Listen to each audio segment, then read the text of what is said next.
Have you ever felt that you're not the only one searching for answers? That something in the universe is also trying to find you? This connection doesn't happen through words, but through signs, unlikely coincidences, and situations that impact you in ways you can't quite explain. Jung called this phenomenon synchronicity. Synchronicity isn't just coincidence. It's when the soul chooses to manifest, using reality as its mirror. And when you truly understand what's behind these seemingly random events, life transforms from a series of disconnected occurrences into an intimate conversation between you and something greater. In this video, you'll discover the true role of synchronicity in your life, not in some mystical or fantastical way, but in a deep, real, and transformative sense. Stay until the end, because once you see this clearly, even the most painful moments in your story will begin to make sense. If you're serious about improving your life before the end of this year, join our community by hitting the subscribe button right now and like the video so YouTube can recommend the video to others. Thank you. Now, let's talk about what synchronicity really is. Have you ever experienced a meeting, a phrase, or even a seemingly trivial delay that felt like it happened for a bigger reason? Something inside you knew it wasn't just coincidence. It was as if life found a way to communicate with you without using words. Perhaps it was a book left behind on a park bench with exactly the title you needed to read. Or someone who appeared out of nowhere to guide you towards a path you hadn't noticed before.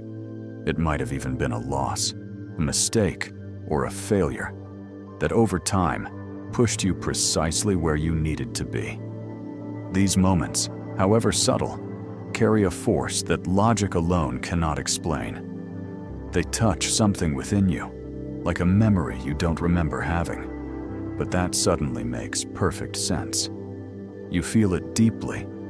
It's as if the world, just for a moment, answered something your soul had been asking. That's synchronicity. When an external event aligns with an internal state in a way so meaningful it can't be dismissed as mere chance. It's not superstition. It's the soul speaking through reality. It's the unconscious manifesting itself through encounters, images, and living symbols. When you notice this happening, everything shifts. Life ceases to be cold randomness and becomes a silent, yet profoundly intimate conversation. Jung understood that not every sign is synchronicity, but when it is, you feel it unmistakably. It's not something you can prove with numbers, but it's also not something you can honestly deny. Let's dive into the importance of discernment.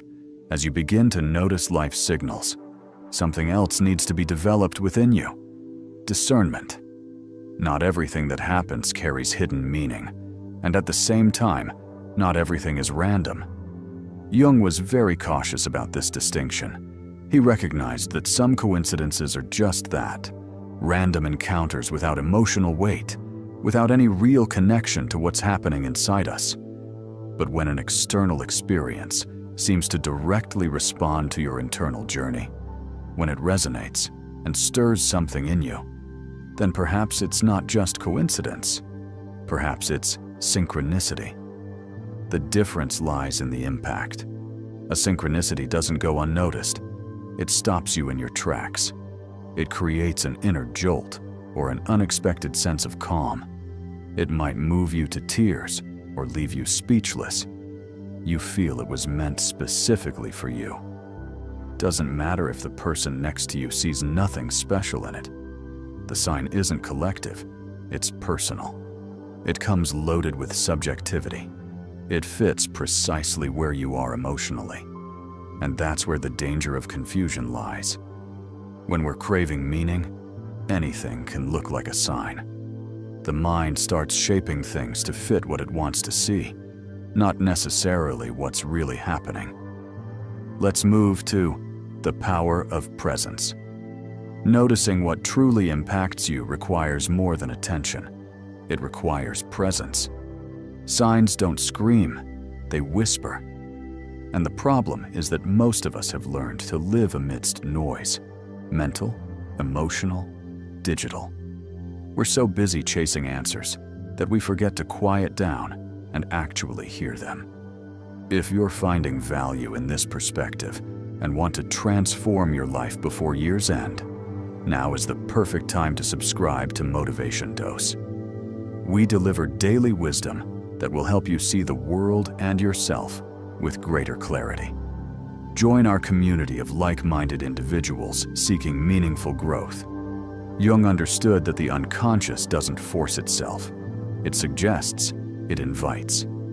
But if you're always in do mode, always trying to control or explain everything rationally, it becomes difficult to catch these invitations. Synchronicity doesn't happen just because you want it to. It happens when you're available. And that availability is openness, a kind of inner listening that doesn't force life to fit into a plan, but allows it to reveal itself as it truly is. When you quiet down internally, the world begins to feel different. Small details stand out. Intuitions that once seemed trivial begin to carry weight. And most importantly, you realize that life was never silent. You were just too distracted to hear it. Symbolic encounters don't always arrive as gentle gifts. Sometimes they appear as disruptions. Something that seemed to be going right suddenly falls apart. Someone disappoints you. A path closes. A plan doesn't unfold as expected. Your first reaction is almost always pain, rejection, anger. But what if that's exactly where the real sign lies? There's a part of the soul that only matures when something the ego deeply wanted simply doesn't happen. Not because you did something wrong, but because maybe it wasn't aligned with who you're becoming. Jung understood that the psyche seeks integration, not just fulfillment. And that means life sometimes needs to interrupt a desire to bring you back to what truly matters. When you're frustrated, the unconscious might be redirecting you. When you lose something, it might be protecting you from what you still can't see. It's not punishment, it's coherence. It's the soul's process, which follows a different logic from society's.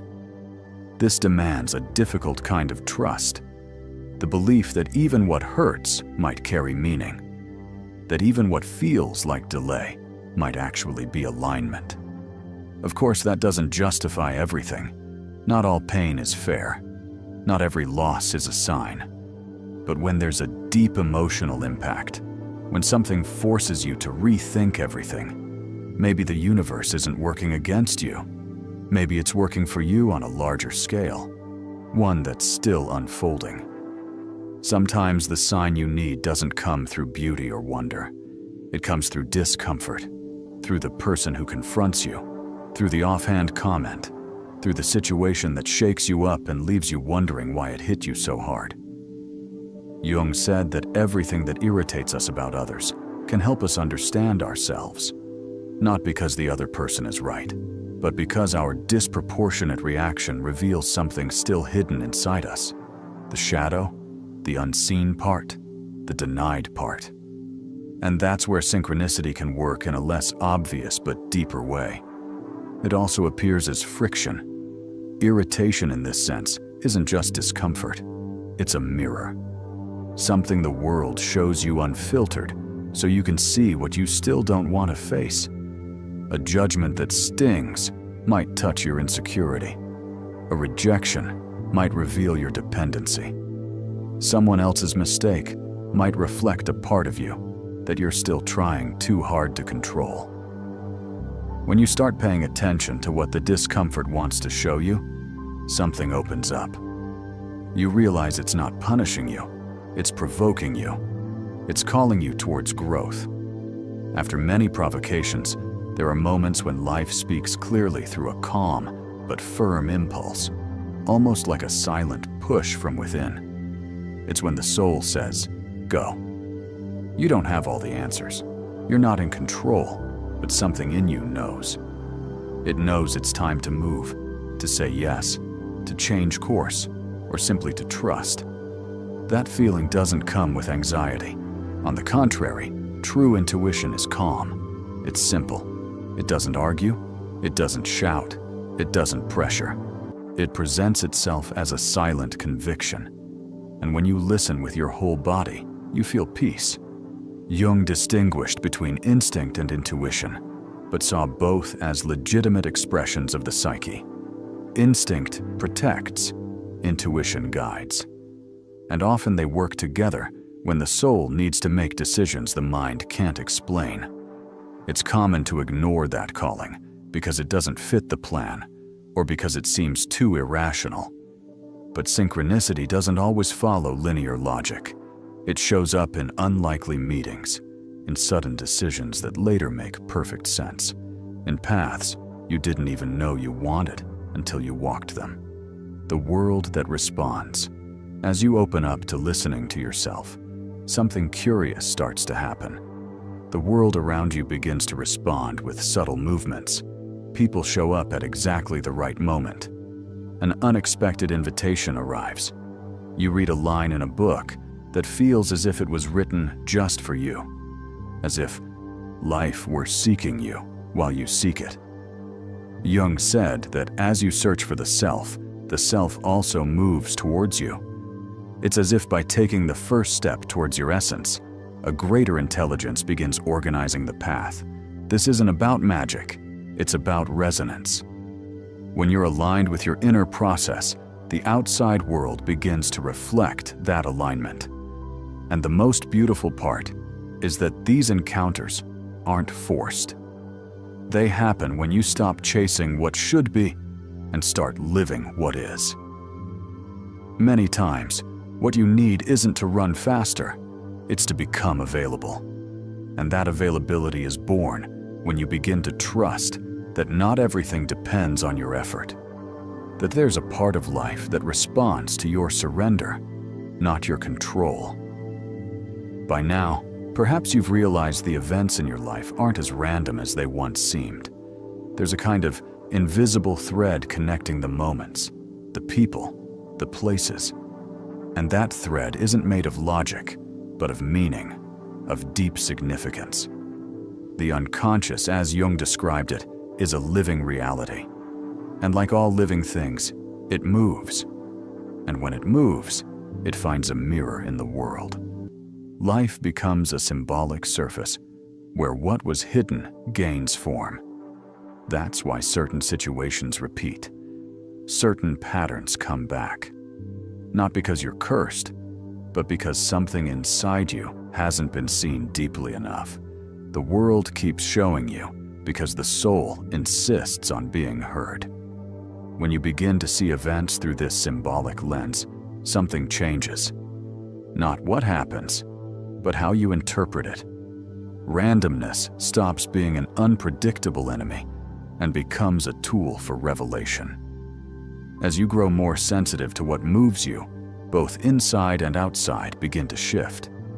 Reality stays the same, but how it responds to you changes. And you start to notice that when there's true openness, life opens too. If you've stayed with me until now, it's clear something in this message resonates with you. If you're committed to improving your life before this year ends, subscribe to Motivation Dose right now. Our daily wisdom will guide you towards greater awareness and meaningful transformation. Join our community today and discover what awaits when you begin to live with deeper presence. Remember, synchronicity isn't something you chase like someone hunting miracles. It's something that reveals itself when the soul awakens. It doesn't show up to confirm theories, but to bring meaning. It doesn't come to feed fantasies, but to remind you that life, even with its pains, has a wisdom that goes beyond logic. What you've lived, what's moved you, what's marked you in ways you can barely explain, none of it was random. When you start to look with more presence, with deeper listening, you realize there was a subtle thread running through it all. A language, a silent dialogue between the world and your soul. You don't have to become mystical or go around searching for signs in everything. You just need to be awake, open, present. Because synchronicity doesn't happen somewhere else. It happens here in the ordinary, in everyday life. When you stop chasing explanations and start living with meaning, when you understand that even silence can be an answer, and that yes, the universe speaks, but it speaks to those who are awake. That's when everything changes. Not suddenly, but from the inside out. And when that happens, synchronicity stops being the exception. It becomes a language, and life stops being random and becomes a meeting. Thank you for being here. I recognize the signs that led you to this video. May you find the meaning in every encounter on your path.